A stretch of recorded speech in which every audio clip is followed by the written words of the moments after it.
The Chicago Bears stadium saga just took another dramatic turn. And what's happening behind the scenes right now should have every Bears fan paying close attention because this situation feels more unstable than ever. At the upcoming NFL League meetings in Orlando, team and league officials are reportedly preparing a special briefing for all 32 NFL clubs regarding the Bears stadium project.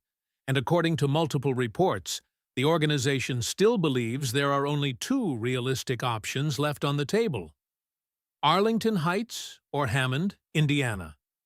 That alone tells you something important. The dream of staying inside the city of Chicago appears to be fading fast, despite Mayor Brandon Johnson making a late push to keep the franchise downtown. The Bears have spent years circling around different ideas, but internally they continue to treat Arlington Heights and Indiana as the only serious paths forward. And now, new concerns are beginning to surface that could completely reshape the timeline of this project. One of the biggest revelations involves the infrastructure situation around Arlington Heights. According to reports, the mayors of Palatine, Rolling Meadows, and Schaumburg are now demanding a seat at the table because they're worried about the transportation impact surrounding a future Bears stadium. These local leaders are pushing for more transparency and are frustrated that critical traffic and transportation studies still are not complete, even though the Bears finalized the Arlington Park property purchase back in February of 2023. And honestly, that's where this story starts getting uncomfortable. Think about this for a second.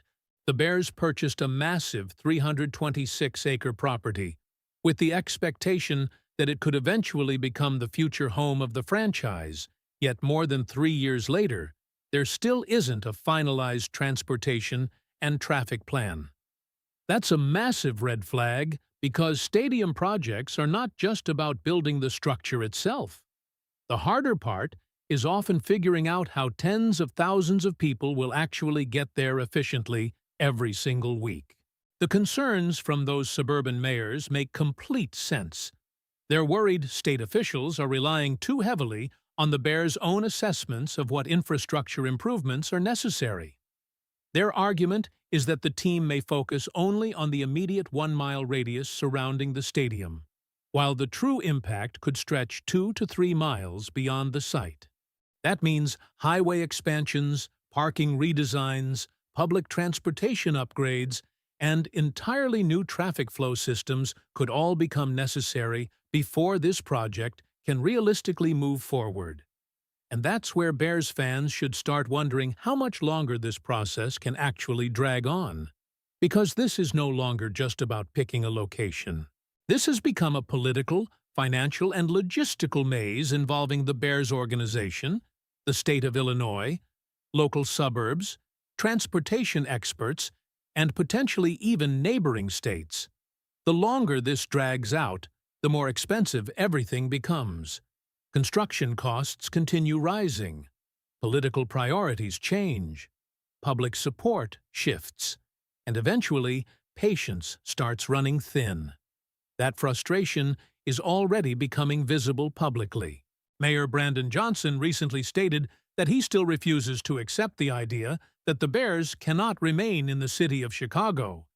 But Illinois Governor J.B. Pritzker responded with some pretty sharp criticism, essentially saying the mayor still has no actual plan to make that happen even after years of discussions. That public disagreement matters because it reveals something Bears fans probably feared all along. There doesn't appear to be a unified strategy inside Illinois leadership. Instead of momentum, there's confusion. Instead of clarity, there are competing voices. And while all of that happens, Indiana continues sitting quietly in the background as what may be the simpler solution. That's the part that should make Bears fans nervous. Because at some point, this stops becoming about tradition and starts becoming about business.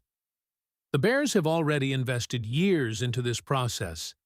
They believed progress would happen much sooner. Yet, here we are entering another crucial legislative period in Illinois, with uncertainty still everywhere. If May passes without a meaningful agreement or vote, the pressure to seriously consider Indiana could intensify rapidly. And once that door fully opens, there may not be any turning back. The scary part is that you can almost feel the exhaustion surrounding this project now. Everyone involved sounds tired of the delays. The organization sounds tired. Local governments sound frustrated. Even the reporting around the situation carries this sense that nobody truly knows where things are headed anymore. But maybe the most important detail of all is this. The Bears are still holding league-wide stadium briefings behind closed doors.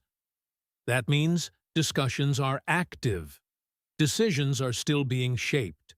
And whatever happens over the next few weeks could completely alter the future of the franchise for decades. So now the question becomes bigger than Arlington Heights versus Chicago. It may come down to Illinois versus Indiana entirely. And if the Bears feel like one state is making the process impossible while the other is offering a cleaner path forward, the outcome could shock a lot of fans. Do you believe the Bears will ultimately stay in Illinois? Or do you think Indiana is becoming the most realistic option at this point? Don't forget to subscribe, leave your like, and turn on notifications because the biggest Chicago Bears updates are happening fast, and you won't want to miss what comes next.